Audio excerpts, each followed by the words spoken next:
What is up, everyone? My name is Max. And I'm Matt. And welcome back to Yo Video Games E3 edition. And we are back from the first day of E3. What are your initial impressions of the show, dude? This year, I'm impressed at how easy things have been, because sometimes you run around stressing. I think and part of that is due to a lot of companies actually going big this year. Like Namco Bandai has a humongous open booth. Yeah, Namco's booth is amazing. And Sega has a big, nice open booth. And just surprising considering they're like going out of business. Yeah, well, it seems. Maybe, hopefully not. I mean, I really hope not. Yeah. But, so that was kind of nice. Even Nintendo's booth was like big and open, even though like they were trying to like keep people out of it for like a good deal of the show today. But anyways, yeah, like so far I've liked how easy things have been to get around in. But the only thing I can really say that I'm kind of like not impressed this year is like surprises, very low. They suck. Like no surprises. The ones that we do have are just kind of like. Yeah, if anybody that's been watching, keeping up with E3, everything that was announced, like we've already known about, or it's just like new footage of said game. The Wii U was pretty much the most disappointing thing so far, and we thought like with the first two conferences that like not Nintendo, but Microsoft and Sony, there's no way that Nintendo's is possibly going to be worse. It'd be impossible for them to be worse. Well, I mean, like it was like okay. Sony and Microsoft played it very safe. They played, games we all knew were coming. So we're like, okay, Nintendo's all new, so it's gonna be like just all these new games, and it wasn't.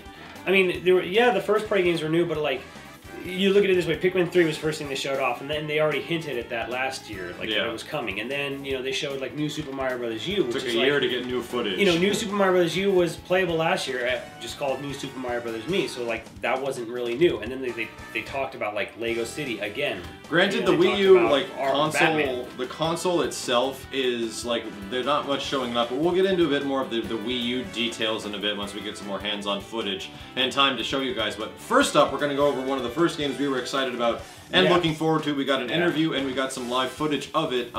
So Sega and Sonic All-Star Racing is a game made by Sumo Digital. They did the recent Outrun arcade that is actually no longer available on Xbox Live due to licensing reasons. I think it's with Ferrari or something like that. You can't find the game anymore. That sucks. But it was really good. It was a good game. It's an excellent port of the arcade game, and these guys are kind of known for racing games. I don't know if they did Sega Rally. They did one of them. They might have done one of them. Anyway, Sega Sonic All-Star Racing comes off a little rough on the edges when you first have it. Like, the frame rate's a little weird. Yeah, I have to say, like, I first jumped into the game, I played as Vice, and I mean, the stats for Vice are he doesn't have very good handling, but he has, like, amazing other things. I still went ahead with it, and I was having trouble. His handling was, I thought, a little off. And like you're saying, it comes with, like, a multitude of different characters, like Vice from Skies of Arcadia. I played as Beady Joe from Crazy Taxi. The thing that we didn't play as Shadow. Why didn't we play Shadow?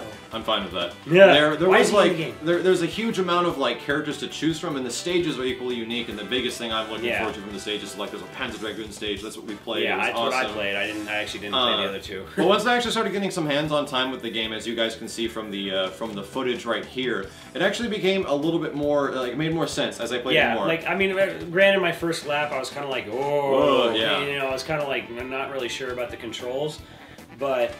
One of the first games I played, and probably one of the greatest moments was when I was pretty much in first or close to first on the third lap, and the dragon takes off and starts flying, and you chase after the dragon and you fly through the air. Yeah, the bridge blows out in front of you. The multiple different time transformations. Yeah, and the part where you're just like flying through the air and you're chasing the dragon. It was just that's what I was really surprised. I was like, okay, oh god, I'm about to fly. This is gonna feel really weird. No, it just makes sense. Yeah, it just feels good. I got like the nostalgia chills when Panzer Dragoon with the Panzer Dragoon flying segment. It was just like this feels great. Yeah, it actually a really good first impression. Like as far as kart racers go, I'm not the biggest fan of these things, but as far as Sega nostalgia goes, you put me in the palm of your hand. The only thing like I would say is I think the controls need to be a little tightened up, and I think the item boxes are a little small. That's true. I just felt they were just too small for the track, but whatever. I'll agree. I also thought like the weapons were kind of lame. Like they weren't really using Sega's history for the weapons. Like you got like snowballs, a baseball glove mitt, like an RC car. Like they weren't, or like a swarm of bees, and it was like it was some weird things. We didn't get much time on with it, but the brief chance we did get, Pretty impressed. So I actually give, I kind of want to give it a grade or anything, but I'm looking forward to Sega Sonic All-Star Racing.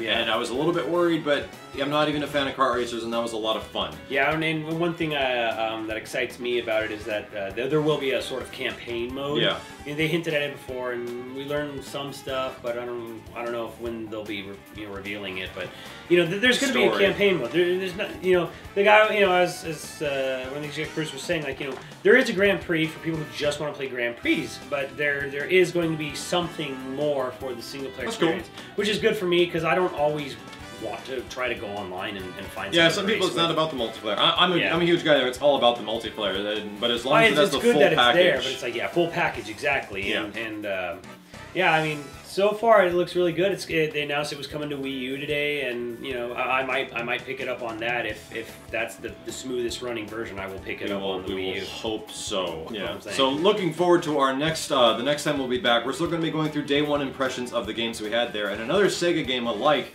just like Sega Sonic All-Star Racing, is one of the most beloved franchises of all time to myself, and one of my favorite movies of all time.